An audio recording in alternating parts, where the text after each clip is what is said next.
Hello mga idol. Sa wakas safe kaming nakauwi. Yan po yung maluwagang icebox po namin mga idol.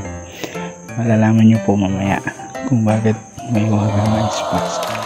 Oops. Yun.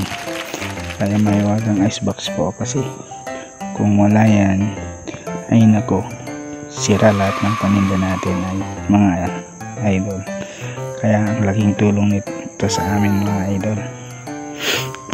Kahit may stock sa daan yung paninda, okay lang, basta lagyan mo lang siya ng maraming ice or yellow.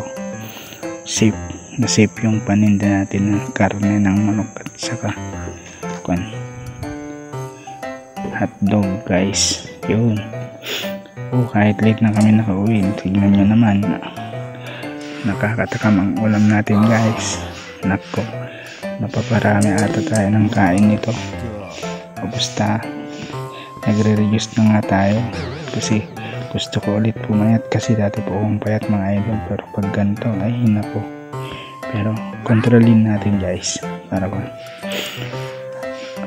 papayat tayo, kasi yun yung motivation natin ngayon, ang magre-reduce ulit ng timbang, kasi dati tayong payat guys.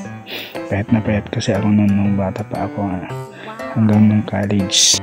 Bye bye, thank you for watching guys.